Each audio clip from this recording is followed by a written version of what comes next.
Q&A. Karena setiap pertanyaan selalu ada jawaban. Dipandu oleh Yohana Margareta.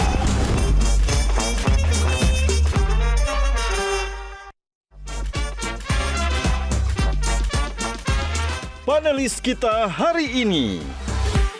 Mahkota ini tuh menyempurnakan fisik atau menyempurnakan moral kalian? Lebih jahat mana? Lebih kejam mana? Juri atau komentar netizen? Apa betul sih di backstage itu persaingan antar tim, apalagi kalau sudah masuk internasional, itu sangat berat. Bahkan kadang-kadang baju unggulan tuh harus disembunyikan karena takut terjadi sesuatu pada baju tersebut. Yang menjadikan arti dari mahkota itu adalah kita yang menggunakan itu.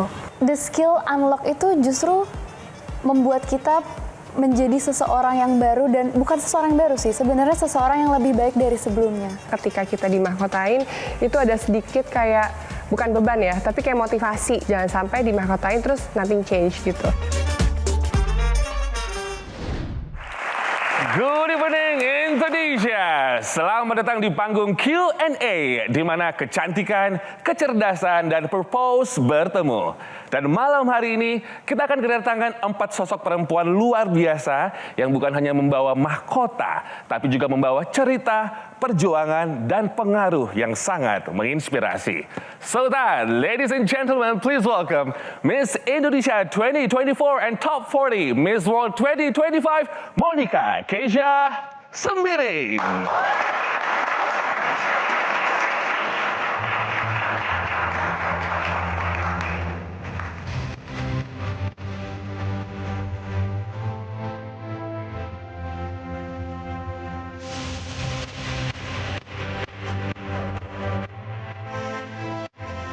Selanjutnya, Putri Indonesia 2024 dan Miss Supernational 2024, Harashta Haifa Zahra.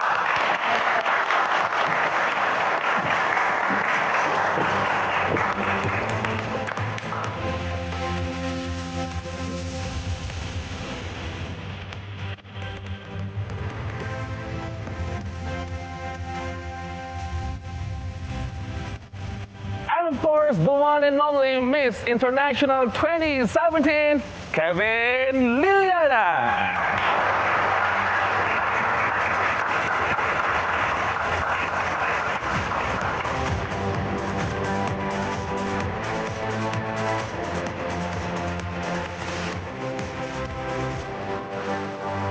And now, last but not least, Miss Q&A 2025, Yohana Margareta.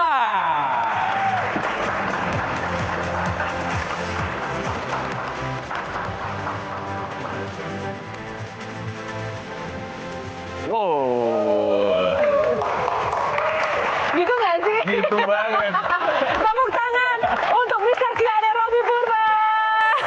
Thank you, Kak Yohana. Tepuk tangan untuk Queen kita pada malam hari ini, teman-teman. Dan tak lupa saya juga akan kenalkan teman-teman, ada panelis kita yang luar biasa. Ada Kang Ronald, tepuk tangan. Miss Understanding gitu. Ada terus misterius ya. Ada Kak Olga Lydia. Miss Communication. Ada Kak Robby Purba, dan ternyata tanpa disangka-sangka, bukan suatu kebetulan, Pak dosennya teman-teman mahasiswa yang ada di sini loh. Terima kasih ya kakak-kakak, dan tepuk tangan sekali lagi untuk Queen kita. Silahkan duduk teman-teman. Terima kasih untuk Monica, Harashta, dan juga Kevin. Thank you so much. Dan langsung saja, kita ini ingin mengobarkan semangat kecantikan dari dalam dan luar melalui kalian. Satu kata yang menggambarkan diri Kevin apa? Kalau boleh digambarkan. Satu kata yang menggambarkan sosok Kevin. Oke, Madis kali ya. Kalau Harashta? Kalau aku, maybe confident. Confident. Kalau Monica? Warna-warni. Warna-warni. Maknanya apa? Kenapa warna-warni? Karena menurut saya sih diri saya itu bukan cuma satu sosok aja. Saya itu punya banyak sekali warna, banyak sekali personality in a good way dan juga punya banyak karakteristik, menyesuaikan dengan tempatnya. Jadi warna-warni. Warna-warni. Kalau Harasta, Kalau aku tuh dimanapun aku berdiri, aku tuh selalu bisa percaya diri dan aku merasa aku bisa kayak dimana aku berpijak di situ kayak peribahasa, kayak dimana bumi dipijak itu langit dijunjung, kayak dimanapun aku berada, aku tuh selalu bisa memancarkan kayak confidential aku dan bisa meraih semua orang kayak you need to be yourself and you need to be confident also gitu. Aku tuh senang banget kayak mengencourage teman-temanku juga untuk kayak ya udah nggak apa-apa, percaya diri aja, nggak ada orang yang tahu. Misal kita lagi di atas panggung terus kayak aduh tadi salah, nggak apa-apa, yang tahu cuman pelatih sama kamu doang. Jadi kayak percaya diri aja. kalau Kevin, Mades tuh buat aku karena aku pikir setelah beberapa tahun ke belakang gitu ya, sering dengar anestesi dari teman-teman, mereka tuh selalu merasa walaupun di nasional, di internasional, si aura teteh-teteh Sundanya tuh masih berasa katanya gitu ya. Jadi halus, lembut gitunya tuh masih berasa banget. Jadi mungkin itu ya yang bisa menggambarkan karakterku sampai saat ini. nah kalian kan ada di panggung dunia kecantikan yang banyak orang tuh menilai bahwa standar kecantikannya tuh nggak realistis begitu. Setuju nggak sih dengan hal itu? Setuju sih sebenarnya. Kenapa Kevin setuju? Soalnya aku pernah merasakan di panel juri juga 2 tahun di Putri Indonesia, di Miss Internasional. Memang untuk mikirin cantik itu kan nggak kayak nggak kayak kuis matematika ya, nggak bisa salah benar gitu loh. Jadi ketika ada satu wanita yang menonjol, bukan karena dia paling cantik, bukan karena dia paling pintar, tapi semua juri tuh tiba-tiba suka aja sama dia. Jadi beda gitu rasanya tuh ketika lihat in person.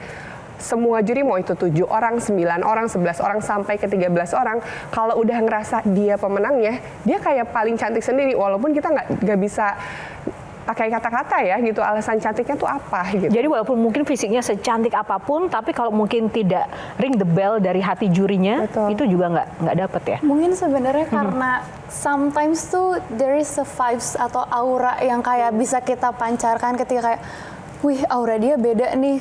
Karena kemarin tuh aku juga jadi salah satu juri, walaupun nggak selama Kevin. Jadi juri di Miss Supranational, terus kayak I kinda see perempuan-perempuan yang vibes-nya tuh keluar gitu, auranya tuh keluar, dan semua orang tuh kayak, itu kan maksudnya ada 80 lebih negara, which is we don't know exactly mereka kayak gimana sehari-hari dan lain sebagainya. Tapi ketika di atas panggung, orang-orang tertentu tuh terlihat gitu auranya yang memancar, bukan karena penampilannya, karena semuanya cantik, which is setiap negara pasti memberikan perwakilan yang terbaiknya gitu. Jadi bukan hanya karena look-nya, tapi mungkin aura dari dalam mereka yang membuat para dewan juri kayak, oh maybe she's the one. Kalau Monica sendiri dengan menyambung apa yang disampaikan Kevin dan juga Harasta tadi, dengan standar yang ditentukan oleh dunia dan sekelompok orang itu, merasa sudah mewakili perempuan secara keseluruhan nggak sih? Kalau untuk standar kecantikan ya, itu bisa dibilang standar kecantikan beauty pageant itu nyaris menuju sempurna ya. Dan kita manusia nggak ada yang sempurna. Dan aku juga sering struggle sih untuk mempunyai mindset that it's okay kalau aku tidak bisa sempurna secara standar kecantikan. Cuman ya balik lagi seperti yang udah disebutin tadi ya, emang kalau kecantikan itu dari dalam itu ntar ada vibes-nya, ada auranya. Kak Yohana, sebelumnya saya pengen apresiasi dulu acaramu dan tim Q&A ini. Kalau misalkan hari ini proses syuting ini dikabarkan kepada pageant lovers, misalkan H-2, kebayang di depan studio udah ribuan atau mungkin ratusan orang. So, aku pengen apresiasi acara ini karena menggabungkan beberapa acara atau mungkin pageant besar di Indonesia, dan ini kayaknya jarang-jarang ya bertemu langsung ya. Ya nggak sih? Jarang, benar. Ya, I think so ya. Dan ini kayaknya adalah sebuah Iya. momen yang sangat langka. Thank you Kak Robi, Iya, tepuk tangan buat luar Kak biasa. Robi. Keren. Menurut wanita Indonesia hebat-hebat ini yang di depan kami, apakah selama ini ajang pageant internasional penilaiannya cukup transparent, dan apakah penilaiannya bebas dari konflik kepentingan pribadi? Disclaimer dulu ya, sebenarnya tahunku kan udah 2017, jadi aku merasa cukup banyak perubahan, terutama di pageant internasional, yang berpengaruh ke pageant nasional juga sebetulnya. Nah, karena aku sendiri tadi pernah merasakan di kursi juri seperti apa, jadi memang tidak pernah merasakan sih sebetulnya ada kecurangan-kecurangan tertentu ya. Tapi aku paham bahwa memang kadang ada beberapa dukungan-dukungan yang tidak directly to the ya kelicikan ya, kecurangan gitu enggak sih sebetulnya. Kayak contohnya di tahunku Miss International saat aku kompetisi, di tahun itu ada Ibu Dewi Soekarno jadi juri. Jadi secara nggak langsung sepertinya dia bisa menginfluence juri lain untuk lebih notice sama Indonesia. Menurutku sih seperti itu ya. Jadi bukan kecurangan-kecurangan yang ke arah negatif, tapi lebih kayak ke bagaimana juri itu bisa bertukar pikiran satu sama lain sih. Karena aku pernah merasakan jadi, oh ya emang kayaknya nggak ada deh kecurangan-kecurangan tuh. Karena bener tadi ya ketika kita udah lihat finalis semua dijejerin, oh ya juri itu udah tahu aja kayak, oh she's the one, she's the winner gitu. Udah tampak jelas sebenarnya. Tapi coba seperti apa? Sebenarnya aku nggak punya banyak pengalaman di penjurian kayak Teh Kevin, tapi sebagai yang baru menang ya hitungannya di tahun lalu, sebenarnya aku terima kasih. Maksudnya fresh from the oven gitu. Jadi di tahun lalu aku sempat merasakan a lot of bash dari netizen terutama karena mungkin waktu itu tuh dewan jurinya benar ada salah satu dari Jawa Barat, which is Pak Ridwan Kamil. Dan pada saat Putri Indonesia, ini di nasional dulu ya, waktu di nasional tuh tahun sebelumku yang menang juga Jawa Barat. And there is no, nggak ada sejarahnya di national pageant ini akan ada namanya back to back dari provinsi yang sama. Dan ketika Jawa Barat menang lagi di tahunku, waktu itu aku menang lagi, everyone thinks, oh maybe it's because ada Bapak Ridwan Kamil, ada si ini, ada itu di Dewan Juri. So they think itu merupakan kecurangan. Padahal the truth is, I don't really know gitu, kayak aku pun gak mengenal secara pribadi dengan Bapak Ridwan Kamil pada saat itu. Dan aku juga nggak mengenal seluruh dewan juri in personal. So, ya menurut aku mungkin sebagai orang yang ada di atas panggung pada saat itu, ya aku cuman melakukan dari A sampai Z sepenuh hati. Terus kayak aku sudah banyak melakukan kayak belajar dan karantina dari sebelumnya. Jadi cuman doing my best in that day aja. So I don't know about the transparency or no, tapi aku nggak pernah merasakan hal tersebut. Even ketika aku jadi juri di ajang internasional, cause I'm the winner, jadi aku juga jadi dewan juri, aku nggak ada sama sekali kayak dengar obrolan dari dewan-dewan juri lainnya kayak, kayaknya kita harus menangin ini deh, kayak soalnya dia keluarga siapa atau apa, ABCD, impersonally gitu. Jadi mereka lebih ke kayak, wow, her vibes, her aura in the stage, she's on point from head to toe, and then bagaimana cara dia menjawab Q&A itu benar-benar on point juga, lugas, jelas. Jadi kayak kita emang udah punya insting masing-masing gitu, kayak oh maybe she's the one gitu sih, lebih ke transparansi, lebih ke situ sih, nggak pernah merasakan juga gitu. Kak Monica? Kalau saya kebetulan tidak menang yang di internasional ya kayak kata Tata sama Kak Kevin, jadi nggak ada, mungkin nggak bisa terlalu memberikan input kalau misalnya di ajang internasional aku tuh seperti apa. But what I can say kalau Miss Indonesia di national competition aku itu we're very transparent. Jadi untuk penjurian itu ada poin-poinnya, jadi setiap fast track itu ada nilainya dan winner itu ditentukan berdasarkan poin-poin tersebut. So pretty transparent. Oke, nah sekarang kita karena tadi ada istilah Jawa Barat, kita langsung ke Kang Ronald aja nih. Harasa dari Miss Supranational. Iya. Ya, kalau Teh Kevin dari mana? Miss International. Miss International. Kalau Miss World. Miss World. Wah, kan banyak tuh ya. Saya jadi penasaran begini. Begitu banyak lomba Miss gitu kan. Artinya kan ada nilai sesuatu yang besar di sana. Ya. Pertanyaannya adalah sebetulnya siapa yang paling diuntungkan dengan adanya lomba Miss-Missan ini, Miss Beauty Pageant ini? Pesertanya kah? Penyelenggaranya kah? Sponsor kah? Atau industri hiburannya? Bisa dibilang simbiosis mutualisme antara pemenang dan penyelenggara. Karena kalau pemenangnya itu berasal dari negara yang bukan favorit di bidang pageant, biasanya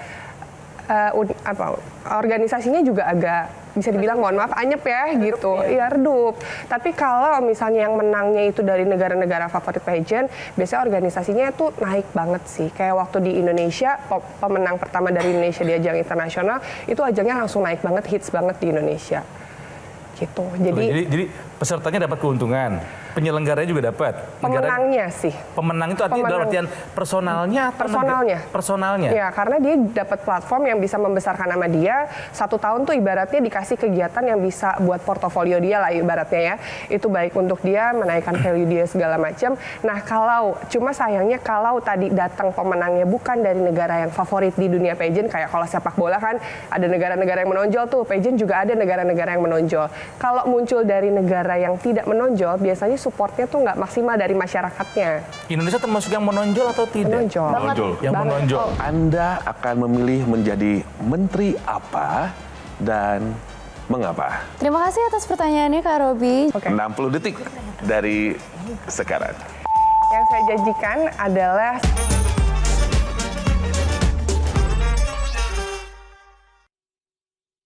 Didukung oleh Lagi tentang bagaimana memulai hari bersama orang-orang yang dicinta, menyalakan semangat dan menjaganya dengan cara berbeda. Tiada keraguan dalam memberikan rasa aman.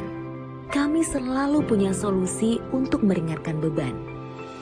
Kami berkomitmen mengiringi langkah membangun mimpi, merekatkan pada kebersamaan hingga tak ada celah untuk berjauhan. Dan kami menyebutnya melayani dengan komitmen.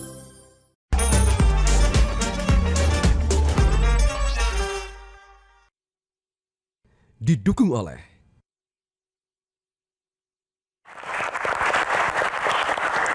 Selamat datang di panggung Q&A dan kita akan masuk ke babak top 3 di mana para Queen pada malam hari ini akan menjawab pertanyaan dan kita akan tentukan siapakah yang layak menjadi pemenangnya. Dan saya serahkan sesi kali ini kepada Robi Purba, silakan. Mohon izin Miss Yohana. Oke. Alright. Jadi ini adalah pertanyaan dari tim, bukan titipan dari saya pribadi. Yang pertama yang akan ditanyakan kepada Miss Indonesia 2024 and our top 40 Miss World 2025, Miss Monica Kezia.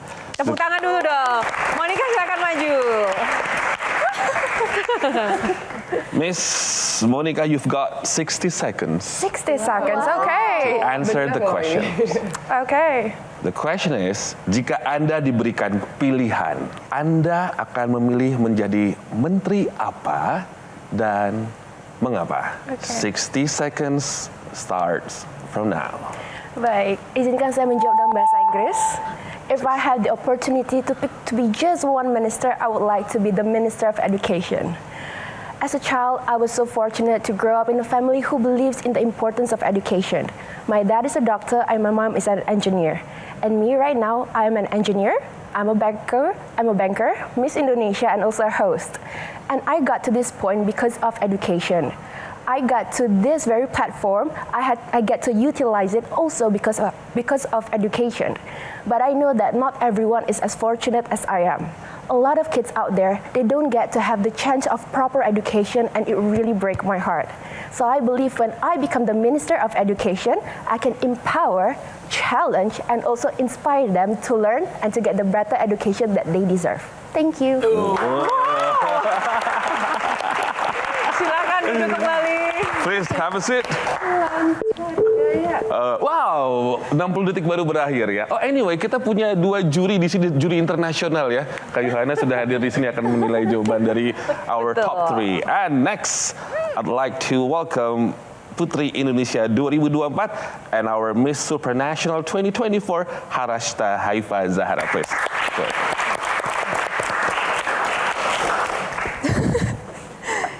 The same as Monica, you've got 60 seconds to answer the question. Jika Anda menjadi Presiden Republik Indonesia, apa yang akan Anda ubah? 60 seconds from now. Terima kasih atas pertanyaannya Kak Robi. Jika saya menjadi Presiden Republik Indonesia, saya tidak akan mengubah apapun, tapi saya akan menambahkan. Karena saya berasal dari teknik lingkungan, saya membawa advokasi bernama Mother of Nature, dan advokasi ini berfokus terhadap pengelolaan makanan. Dan advokasi ini menyuarakan terkait pengelolaan makanan dan tidak pemborosan makanan, karena di tempat lain itu terdapat orang-orang yang masih membutuhkan makanan, tetapi di tempat lain juga banyak orang, misalnya di Jawa Barat sendiri masih banyak sekali teman-teman saya dan saya sendiri pun terkadang masih membuang-buang makanan. So saya akan menambahkan regulasi ini untuk tidak melakukan pemborosan makanan. Terima kasih. Thank you, Mr. Rashta.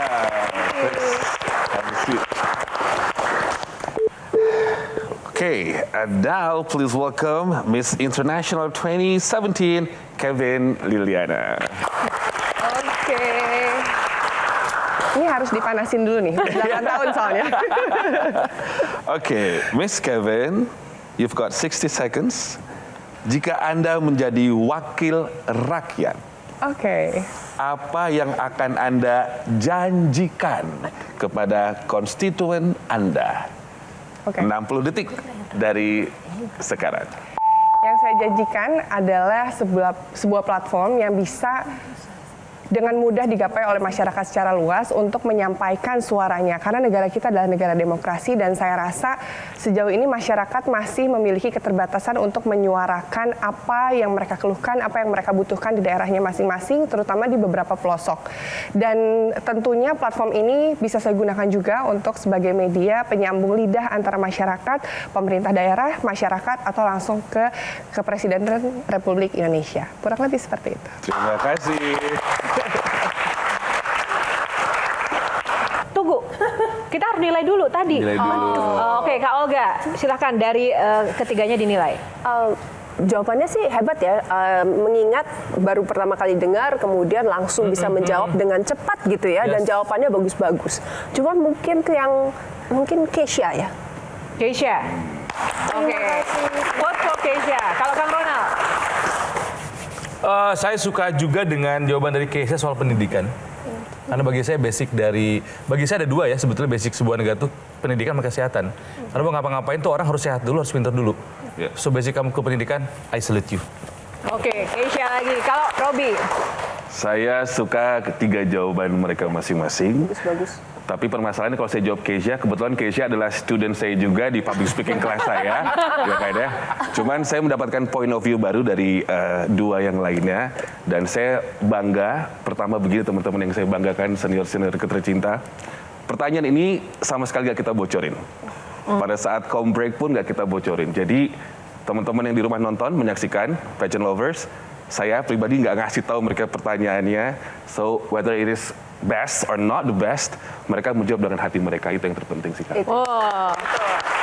Jadi pemenangnya adalah Keisha. Sebagai Queen Q&A 2026. Aku juga penasaran nih, mungkin ke Harasa dulu. Apa sebenarnya momen yang paling berkesan selama perjalanan di Miss Supranasional? Sebenarnya semua berkesan sih. Terus kayak itu pertama kalinya aku menginjakan kaki di luar negeri. Jadi kayak menurut aku semua kejadian di sana tuh berkesan banget. Dan karena aku bertemu teman-teman yang maksudnya dari negara yang berbeda, budaya yang berbeda, kan mereka juga pasti menyebarluaskan budaya-budayanya mereka ya. Jadi itu sih sebenarnya one of the best experience yang bisa aku dapetin. Karena kapan lagi aku bisa ketemu perempuan-perempuan cantik, hebat gitu, berkarisma dari setiap negara di satu tempat yang sama dan kita bisa bertukar pikiran gitu. Tepuk tangan dong buat Harasa. Satu lagi. Kalau Monica, Kak Yohana, aku penasaran dari tadi pengen nanya banget. Apa betul sih di backstage itu persaingan antar tim, apalagi kalau sudah masuk internasional, itu sangat berat. Bahkan kadang-kadang baju unggulan tuh harus disembunyikan karena takut terjadi sesuatu pada baju tersebut. Sabotase gitu. Ya, betul. Apakah betul? Kevin? Di tahunku nggak ada. Putri Indonesia Nggak ada, ya? aman, Miss Internasional sebetulnya nggak terjadi sama aku. Jadi temanku dari negara Afrika, dia bajunya robek. Tapi dia konfirmasi harusnya itu kesalahan dia sendiri. Akhirnya aku pinjemin spare dressku. Tapi memang karena sebelum-sebelumnya udah ada ya gosip-gosip kayak gitu ya. Jadi organisasi selalu mengingatkan sebisa mungkin baju gaun kamu simpan di koper, nggak dibuka-buka, kuncinya kamu bawa di dompet gitu kurang lebih. Oh, oke, harus dijaga. Gimana di Iya Miss benar, kalau Supranational? gosip itu emang ada sih. Jadi ya karena kita satu organisasi sama Teh Kevin, waktu mau malam final tuh pasti diingetin.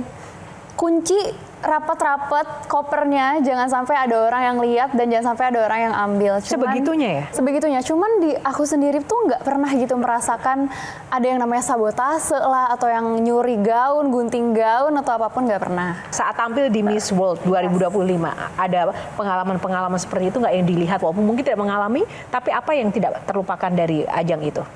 Kalau sabotase tadi itu nggak ada sih di Miss World, tapi yang paling tidak terlupakan, rasanya tuh Miss World ajangnya itu sangat keren karena menurut aku sendiri itu kebanyakan anak-anak IPA ya kalau bisa dibilang. Jadi background di sana itu backgroundnya di sana itu sangat luas. Mulai dari engineer, dokter, pilot, terus ada businesswoman, dan juga ada banyak sekali profesi-profesi yang menurut saya itu langka ditemui di Indonesia. Ada yang engineering tapi aerospace engineering. Jadi rasanya itu bisa belajar banyak sekali dari mereka. Dan ketika udah selesai ajangnya itu kami juga masih ada sering ketemuan. Dan ini aja baru kemarin saya baru balik dari Namibia karena di situ ada perkumpulan National Ambassador untuk summit. Nah di situ kita itu benar-benar menjadi perwakilan Indonesia, membahas tentang isu-isu dari tiap negara dan kita mencari apa sih bisa kita lakukan untuk nge-solve isu-isu tersebut. Dan menurut aku itu sangat amat tidak bisa terlupakan karena di situ aku tuh mewakili Indonesia dan aku itu bisa diberikan kesempatan untuk ngobrol sama orang-orang seperti menteri luar negeri, para diplomat, dan wah untuk aku itu sangat keren karena balik lagi kami para pageant queen ini masih sangat muda dan untuk bisa mendiskusikan hal-hal yang sangat berat dengan orang-orang sangat penting itu out of my mind sih. Wah, keren ya. Nah, terkait dengan pengalaman masih seputar pengalaman internasional sebagai senior yang ada di sini, Kevin lagi-lagi. Miss Internasional dikenal sebagai salah satu kontes dengan kultur dan nilai yang sangat kuat.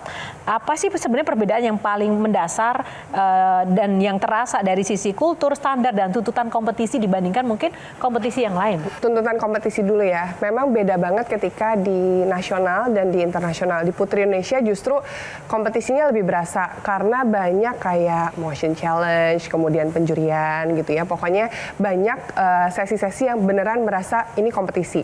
Tapi kalau di Miss Internasional karena tadi mereka menekankan budaya, kita tuh dari setiap negara tuh sampai dikasih kartu nama dan pin bahwa kita adalah perwakilan Japan Culture Brand Ambassador. Jadi ketika pulang ke negara masing-masing tuh kadang masih ada relasi sama KB ke embassy-nya Jepang lah di sini.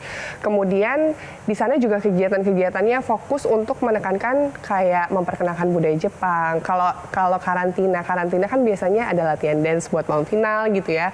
Ada latihan-latihan untuk preliminary. Kalau di Miss International tuh nggak ada. Pure kita beneran diajak jalan-jalan. Kayak bikin ikebana gitu, terus pakai kimono, pokoknya diperkenalkan budaya Jepang dan mereka meminta kita untuk memperkenalkan budaya Jepang ke negara kita melalui media sosial.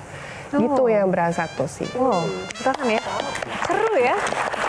Berapa besar sih uang yang harus disiapkan? Sepinter-pinternya kita nge-guide sponsor sih. Hebat nih gurunya nih. Oke, deg-degan sih ngobrol depan Bang Robil. Wow. Karena di dalam hati suara diafragma. Oh, dilatihnya gitu ya?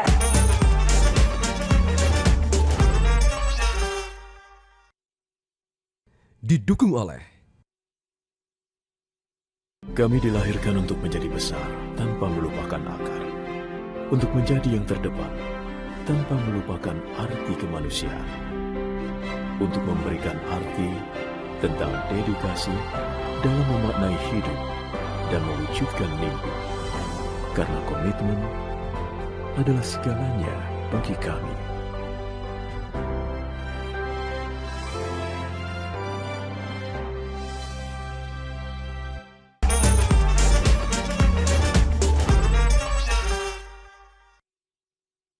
didukung oleh Baik, Baik, terima kasih. Masih di ajang Miss Q&A 2025. Silakan Kang Ronald. Kayaknya Kak Olga dulu deh. Sok Kak Olga dulu deh. Sok kamu pasti lebih banyak pengen nanya. Iya, pengen nanya. Ini pada saat kalian memutuskan masuk dalam ajang yang besar, katakan Nasional Putri Indonesia gitu ya. Apa sih modal yang paling besar kalian keluarkan itu? Apakah sekolahnya? Karena saya tahu ada salah satu putri Indonesia yang bikin sekolah khusus untuk persiapan menjadi putri Indonesia. Atau stylist, atau apa? Atau uangnya? Ya, uangnya. Modal uang besar. Kira-kira berapa besar sih uang yang harus disiapkan? Siapa tahu ada di luar sana yang ingin menjadi peserta pageant juga. Menurutku makin sini para kontestan tuh makin aware, makin jor-joran sama apa yang mereka persiapkan. Jadi aku melihat sih mereka justru makin sini makin royal. Kalau tahunku kompetisi belum seroyal sekarang. Ibaratnya tahunku kompetisi tuh kayak pakai pakaian yang beli-beli aja deh di mall gitu segala macam. Masih basic-basic. Sekarang tuh kompetisi nasional aja udah ada yang ngegandeng stylist gitu. Jadi justru yang tahun makin sini makin aware lah gitu. Kemudian dari persiapan karena banyak beauty camp tadi ya, sekolah-sekolah training kayak gitu, itu juga di tahunku belum banyak, dan aku memang nggak ikut training kayak gitu sih, tapi spesifik ikut public speaking, terus paling pelatihan sama beberapa teman yang bisa ngebantu untuk ngelatih Q&A. Apapun yang disebut Q&A kata tangan. Oke, Kevin, kalau Harasta? Kalau keluar modal finansial pasti ya. Maksudnya kita kan sehari-hari karantina juga kita pakai baju udah pasti harus bagus. Kalau di angkatan aku dan aku sendiri ya terutama, sepinter-pinternya kita nge-guide sponsor sih. Aku tuh lebih banyak minta sponsor kayak collab, kayak would you mind kalau misalnya kalau misalnya besok aku ada kegiatan A, aku pinjem baju kakak terus nanti kita collab. So it's like symbiosis mutualisme win-win solution. Itu dari sejak karantina? Dari sejak karantina itu. Dan beruntungnya aku adalah aku tuh berasal dari Mojang Jajaka Kota Bandung juga, dan di Moka Kota Bandung aku tuh kayak dibantu dan diterpa juga untuk latihan segala macam. Jadi kalau yang lain ikut beauty camp, aku sebenarnya beauty campnya sama Mojang Jajaka, dan salah satu yang bantu aku tuh Teh Kevin tuh senior aku juga di Mojang Jajaka. Waktu itu aku belajar tentang public speaking, Q&A sama Teh Kevin waktu di ajang nasional. Jadi aku nggak merasakan mengeluarkan banyak sekali finansial, maksudnya yang keluar banyak duit gitu. Oke, Monica? Kalau untuk nasional di Miss Indonesia, kebetulan ajang Miss Indonesia itu sudah menyediakan semuanya. Mulai dari dress sampai sepatu juga dikasih. Jadi kita sebagai finalis Miss Indonesia tinggal bawa badan dan mungkin tank top, legging yang basic-basic lah gitu. Jadi bisa dibilang untuk persiapan Miss Indonesia itu sangat minim pengeluaran. Nah, kalau untuk Miss World, sama seperti Teh Kevin dan juga Tata, kita itu banyak sekali berkolaborasi dengan para desainer, stylist, dan lain-lainnya. Jadi itu diurus sama Miss Indonesia, yayasan itu udah yayasan. All hands on deck banget kalau masalah kelas juga. Kalau dari Miss Indonesia itu udah disponsorin salah satu guru saya sebelah sana, dan juga untuk classes sama untuk baju-baju itu semua. Jadi udah dipersiapkan. Jadi dari kitanya sendiri, at least for me ya, yang mungkin lumayan berat itu adalah modal nekatnya sih. Kak Ronald, ayo dong nanya. Silakan, Kang. Ketika di hari itu nama kalian disebut, konfeti turun, mahkota dipasang di kepala kalian. Tahta kalian dapatkan, mahkota dipasang gitu kan ya. Ketika mahkota itu ada di kepala kalian, apakah ada perubahan cara kalian memandang diri sendiri, memandang dunia, atau sama aja? Kalau bisa sama aja, apalah artinya mahkota itu? Mungkin ini ngobrolnya dari experience ketika menang nasional ya. Iya. Nah, ketika menang nasional itu, kalau jujur banget nih, ada perasaan krisis identitas sedikit. Karena dalam satu malam kita itu diberikan responsibility yang sangat besar, tapi itu langsung mendadak tuh, bukan perlahan. Langsung blek, Miss Indonesia, jalankan tugas. Pasti ada rasa kaget, ada rasa waduh, harus bertingkah seperti apa, bersikap seperti apa.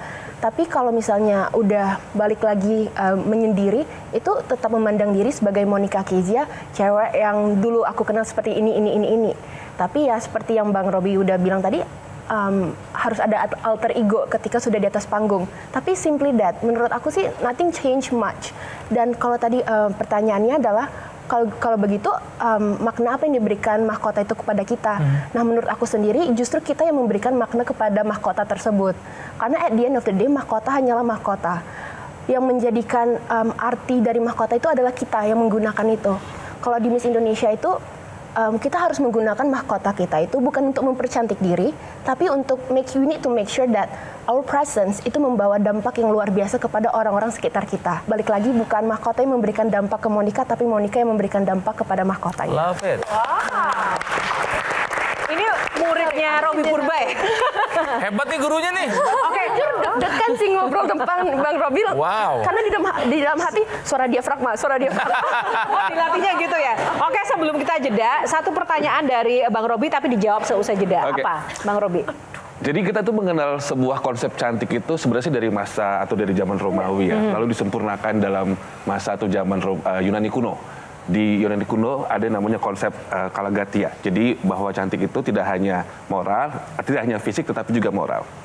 Pertanyaan dari aku, mahkota yang adik-adikku tercinta ini dapatkan, jika bisa memilih, mahkota ini tuh menyempurnakan fisik atau menyempurnakan moral kalian? Tepuk tangan. Kita tunggu jawabannya seusai jeda. Tetaplah di Q&A karena setiap pertanyaan selalu ada jawaban. Ada semacam mungkin post power syndrome nggak? Wah, aku dibulinya. Dibully kenapa? Jangan sampai dimahkotain terus nothing change gitu.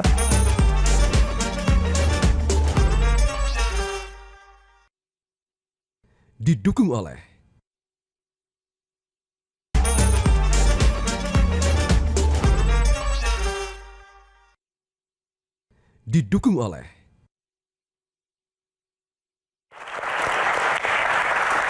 Kembali di Q&A, kita akan langsung menjawab pertanyaan Kak Robby Purba tadi. Artinya mahkota ini mau menyempurnakan fisik atau menyempurnakan Moral para pemenang. Mungkin dari Harasta dulu. Menurut aku sih justru dua-duanya. Berdasarkan pengalaman selama 1 tahun kemarin, banyak ketemu orang-orang baru, banyak belajar hal baru. Ya, the skill unlock itu justru membuat kita menjadi seseorang yang baru, dan bukan seseorang yang baru sih, sebenarnya seseorang yang lebih baik dari sebelumnya.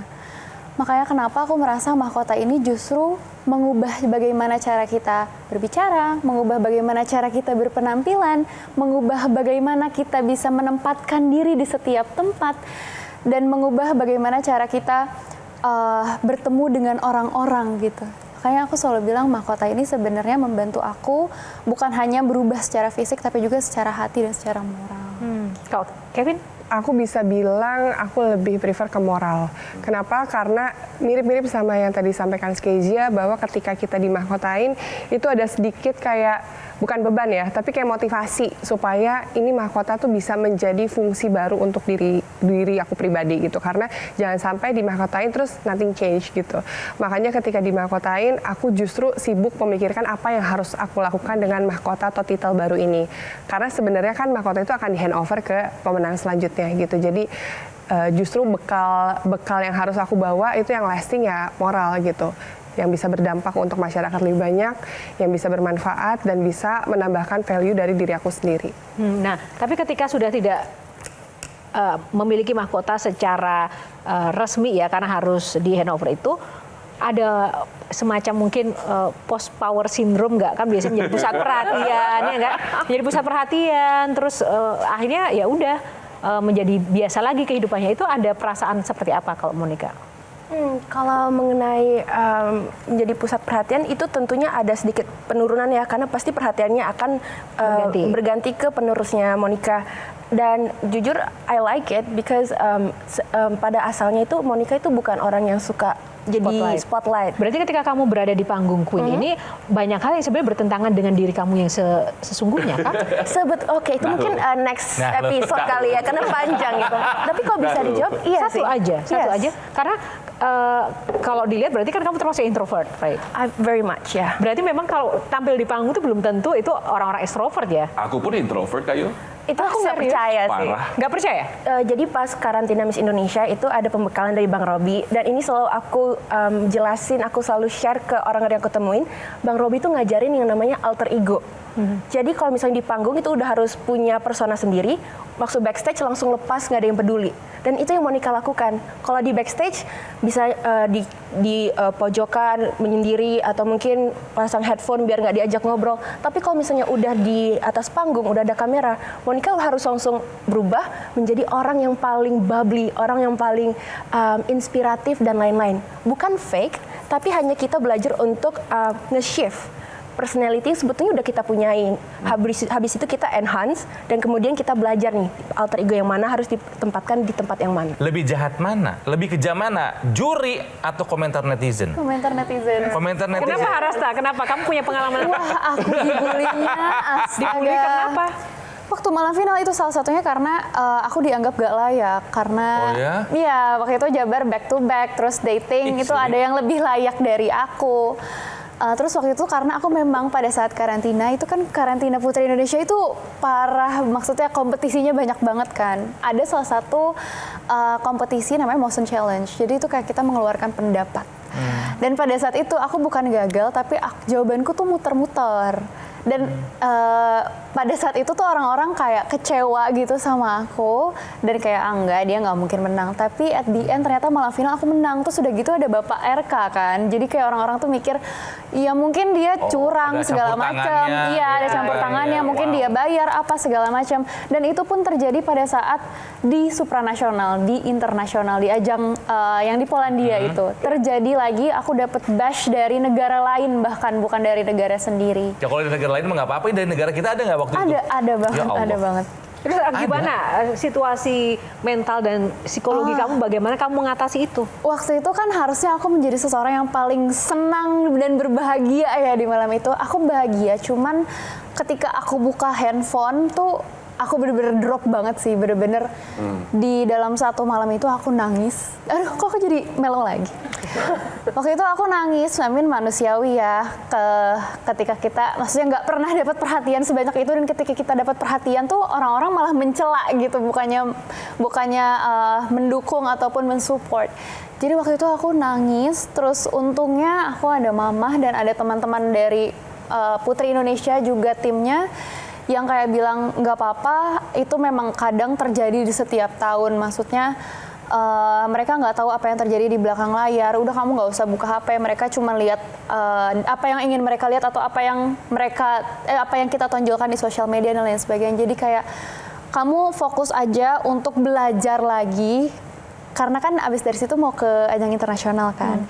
Udah kamu fokus aja sama diri kamu, fokus atas tugas kamu, fokus atas mahkota kamu. Karena di pageantry itu ada yang namanya, orang-orang tuh suka nanya gini, kamu tuh mau diingat seperti apa ketika kamu hand over your crown? Akan jadi queen seperti apa? Makanya waktu itu kayak oke, aku akan fokus ke diri aku mau lanjutin advokasi aku mau belajar banyak, aku mau buktiin ke orang-orang kalau memang aku tuh layak menang gitu.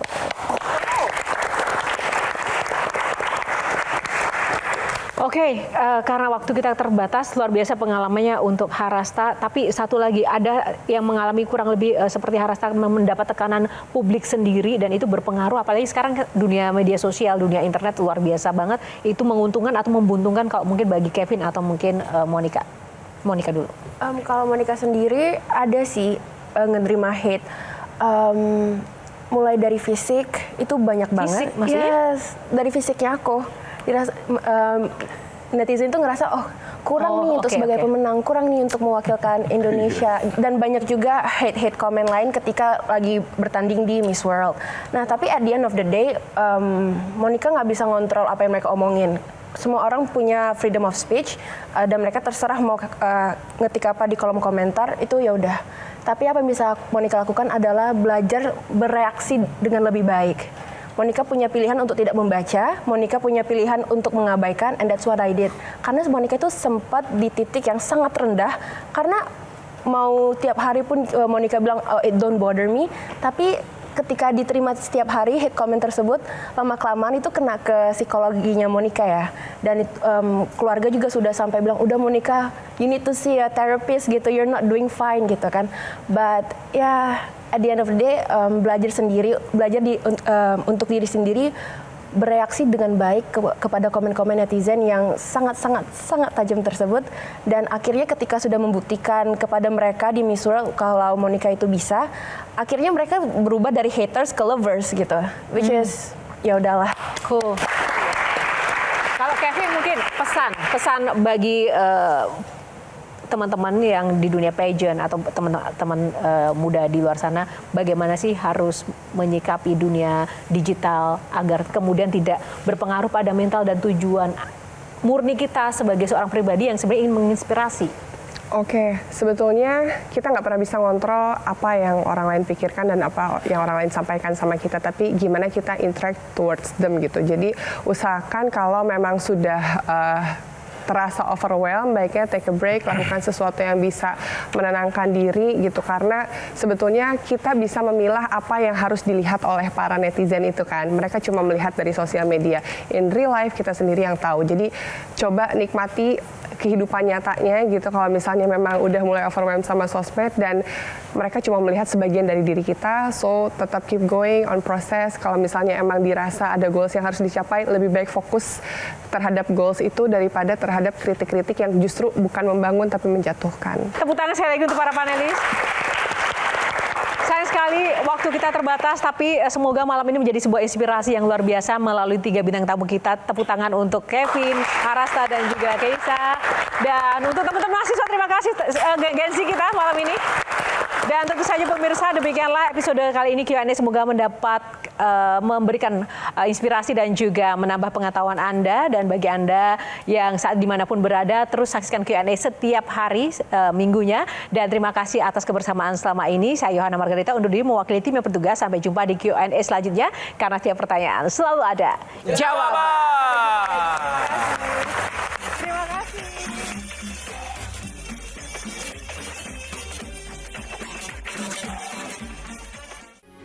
Metro TV.